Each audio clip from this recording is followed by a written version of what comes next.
Okay, I'm ready to epoxy the inside of the spoon fly, and I'll be using the 5-minute quick cure epoxy.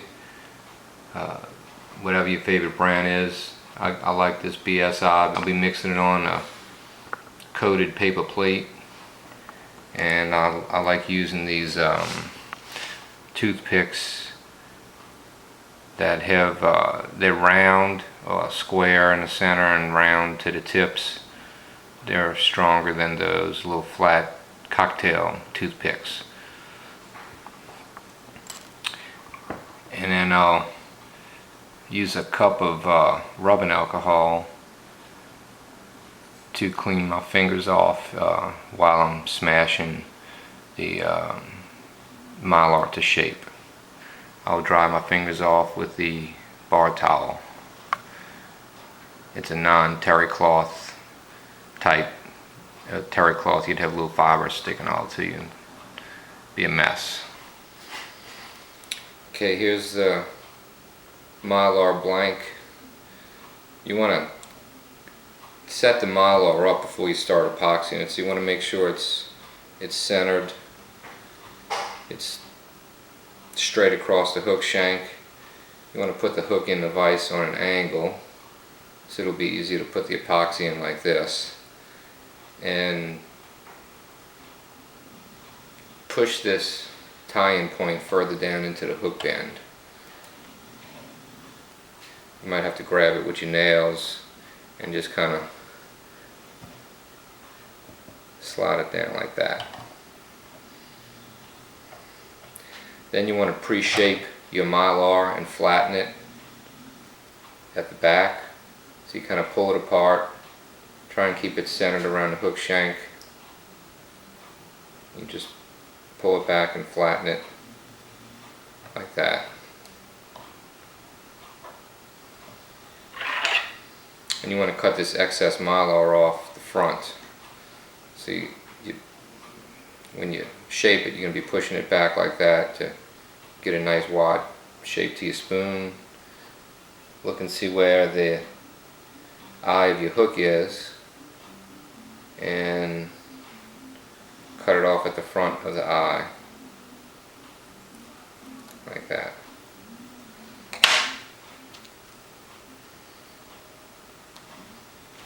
You just use a small dab of each component. I like making a little circle so I can gauge the quantity and try and get 2 equal parts.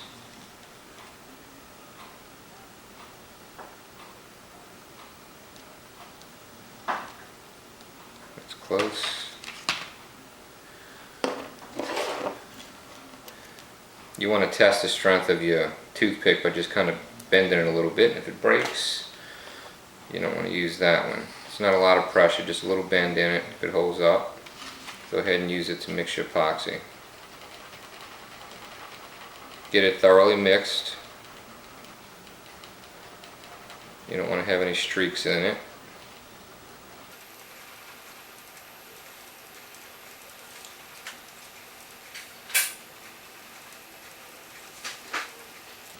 Okay, try and smear the epoxy off if it rode up the toothpick any, just so it won't get up on your hook eye. Kind of get a dab like that going on the tip of your toothpick. Keep it twirling to kind of keep the dab even. Pull back on your Mylar to open up the front.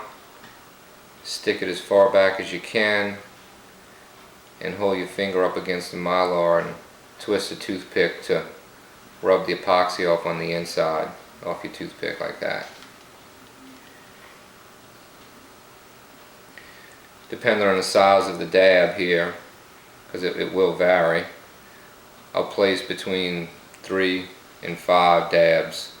Also depending on your hook size. For this size number 1, I usually use 3 or 4. In this case I'm going to use 4. On a 1/0 you're going to use at least 4 and sometimes 5. See, this is a little bigger dab. So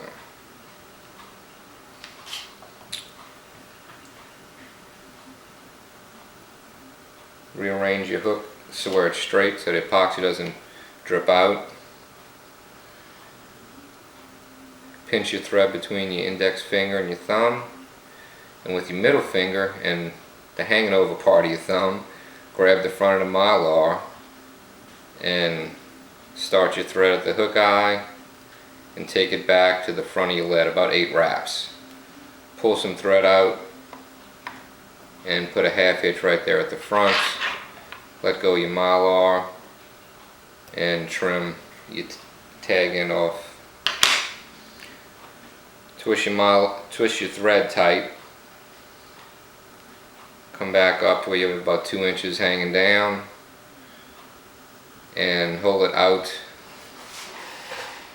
taut and where your mylar is going to be tied off, and just kind of roll it up into the mylar strands, and they'll just get out the way until you're about in the center. Then place 1, 2 loose wraps and hold it. You want to pinch the mylar around the hook shank and draw it to you, drawing the mylar in towards the hook shank, and hopefully even. If it's not even, you can let up on the pressure a little bit and pull the end out if you need more. This one you really don't, I'm just kind of showing you this. And do 2 or 3 wraps. Take your flush cutters and trim off the ends of your mylar.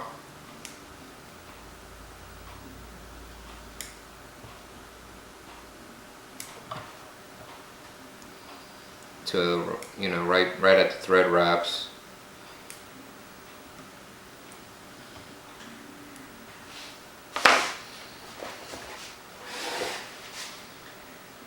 I usually unwrap 1 or 2 wraps and then go ahead and tie down the mylar.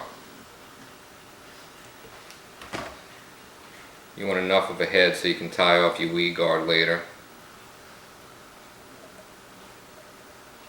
Whip finish.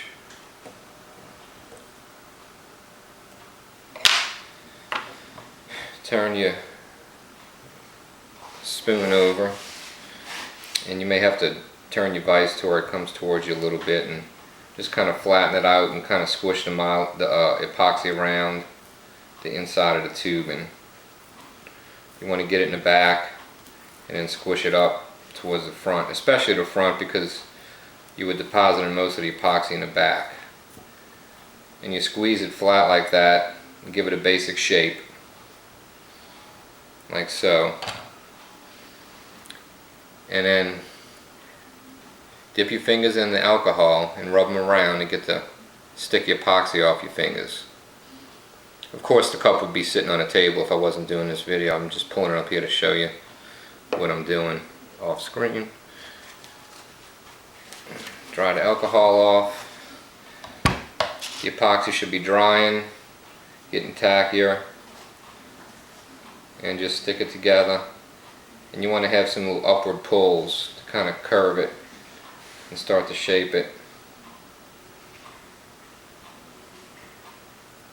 I like giving a little flat squeeze in the front to contour to the lead. And see how I'm doing my thumbs, I'm just kind of pushing that end up a little bit.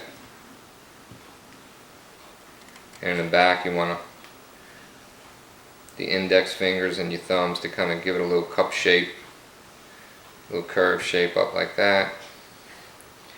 And kind of roll it a little bit, like that. And that's it. That's your shape. And go ahead and you set this aside to dry.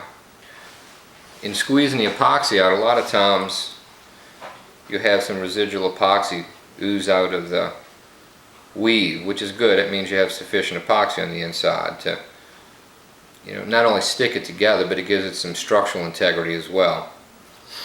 But it's a bunch of rough edges, and it makes it easier when you color them and easier when you put your 2-ton slow cure epoxy as your top coat over it if you get rid of some of those rough edges. And I'll just take a nail file and just, not a lot of sand, and just to kind of get rid of those little dinkies on there, those little epoxy dinkies. And if your weave opened up or you don't like the shape, you can take your scissors, and there's a little indent. I want to cut that off a little bit, like that. You don't want to cut too much of your spoon up because that's going to open up your weave and it'll probably not last as long.